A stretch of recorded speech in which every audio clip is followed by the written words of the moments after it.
What's going on, everybody? This is dkdynamite, and tonight we're going to be talking about the major preview for the upcoming Modern Warfare 3 Shadow Siege event, some details you may have missed, plus even more. Definitely stay tuned. But before we jump into that, be sure to hit that subscribe button down below, drop a like, and also as a reminder, we got plenty of brand new articles going up over on dkdynamite.com, a brand new outlet I founded to expand on all the covers you're seeing here on the channel, just in the form of journalism. As a reminder as well, today was day 4 of the Daily Login Rewards Season 5 offering. You can now get your hands on the Spitting Bars Tech V Blueprint if you guys have logged in on 3 other calendar days before today as a part here of Season 5. You have about 6 more days though to earn all these rewards and log in on 4 different calendar days to get your hands on some of these bonuses. Hopefully you guys take advantage of that while that is still available. But if you're still experiencing issues with stability on PC for Modern Warfare 2, it was reminded to us by Bnox today that you have to make sure your operating system is updated to at least Windows 10 or 11 or the latest versions of both of those systems to make sure that Modern Warfare 2 is running properly. So just want to throw that out there for those out there that are gaming on PC. Now, as of today, while the Xbox store page does state that Modern Warfare 3 is going to be on next-gen platforms, so that's Xbox Series S and X, it does not mention Xbox One whatsoever. However, the PlayStation trailer for Modern Warfare 3 that Sony re-uploaded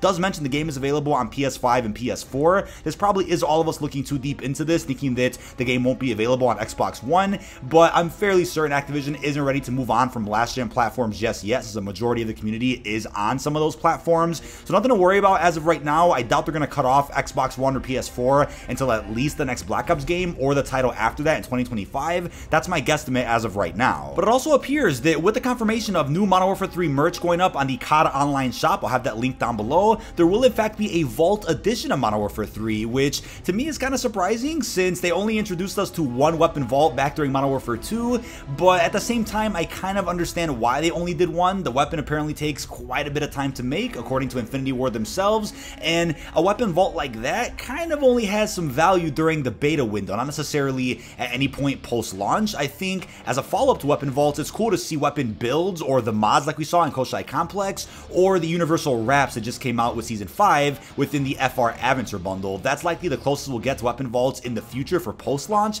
but for beta windows, weapon vaults do make sense if you want to use the decked out weapon and mix or match the attachments without losing the look of the blueprint itself. It's a cool concept that I think should hopefully be applied to Mastercrafts and crazy reactive weapons at some point in the future, whether it's in MW3 cycle, since Sledgehammer did do Mastercrafts and reactives during Vanguard, or during the next Black Ops game cycle, in which Treyarch could then kind of step up their game a bit with Mastercrafts and reactives beyond what was already established perfectly in Cold War by allowing you to be able to change attachments out without losing that look and design of whatever the special weapon is. But we do have a logo for our Vault Edition, and what I'm expecting is that after the reveal event, which is a week from today on August 17th, we'll obviously have pre-order bonuses released, and then we'll get an announcement for the editions of Modern Warfare 3 as well, and which I'll be covering, of course, in separate videos and articles. But as far as some new teasers go in-game for the upcoming Shadow Siege reveal for Modern Warfare 3, I've been busy putting together all the intel, lore, and hints in-game, and I also reached out to Killer Stitch, a fantastic member of the COD community who's been doing a great job collecting all the lore and secrets within DMZ. He's also been a big helping hand in the creation of this video. Shout out to him.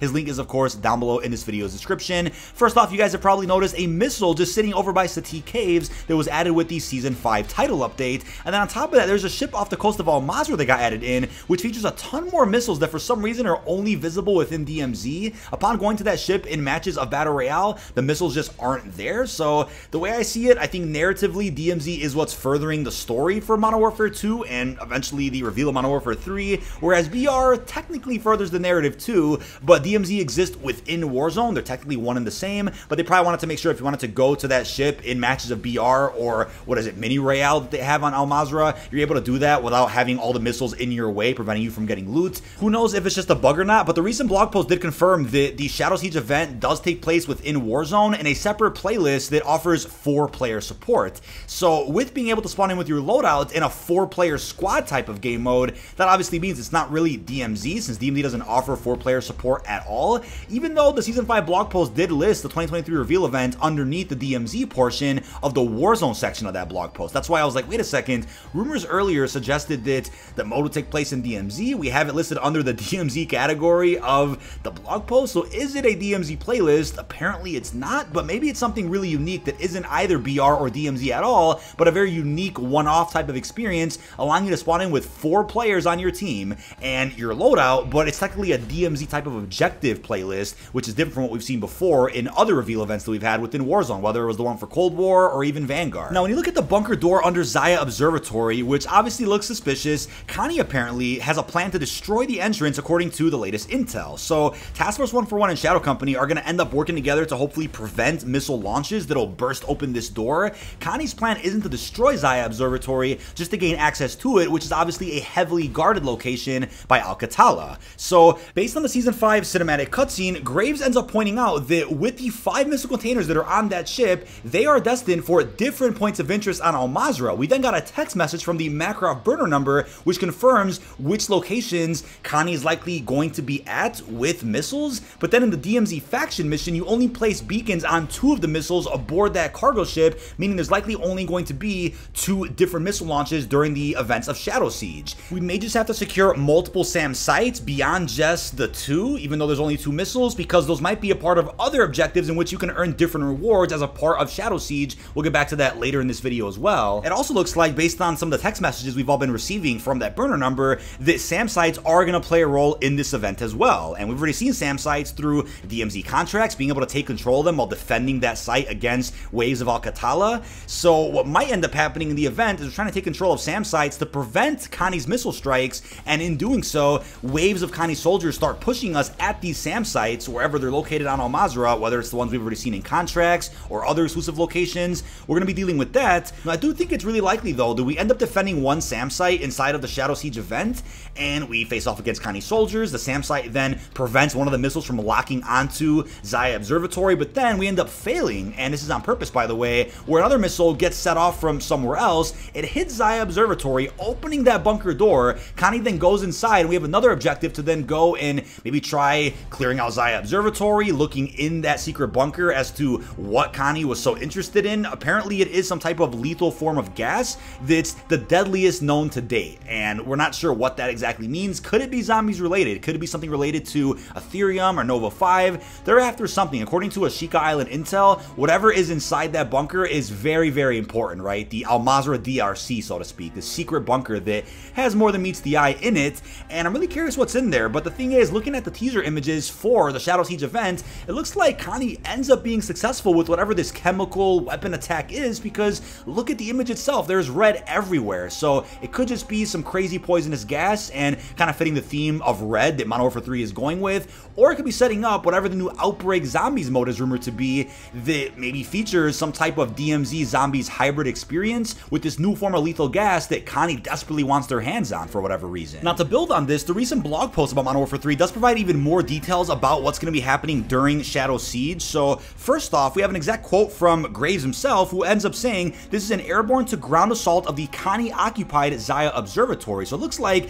Konni ends up being successful in clearing out Al-Qatala from the observatory, but it's unclear if that bunker door is open when we spawn into a match. I feel like they've occupied the point of interest, but are still preparing missile launches from other areas of Al Mazrah, which is where we come in as 141 or Shadow Company. It's possible that during the event, as we're securing different SAM sites, one of the other SAM sites on a different part of Al Mazrah gets destroyed by Konni, therefore allowing one of the missiles to then hit Zaya, allowing Konni to get inside of whatever that secret DRC is. They also mentioned in the blog that we're supposed to drop into Warzone at 9:30 a.m. Pacific, which is 11:30 a.m. Central, 12:30 Eastern. It says assemble a 4-person fire team and be ready in Warzone before the commencement of Shadow Siege an hour later at 10:30 a.m. Pacific, which is 12:30 Central, 1:30 Eastern. So that's what they've made clear here inside of the blog post. It's unclear why we have to be on an hour early. It's probably best to in the case that servers are chalked or something. But then it says, join the ranks of Shadow Company, take on Konni forces, secure chemical weapons before it's too late, and receive numerous rewards. Additionally,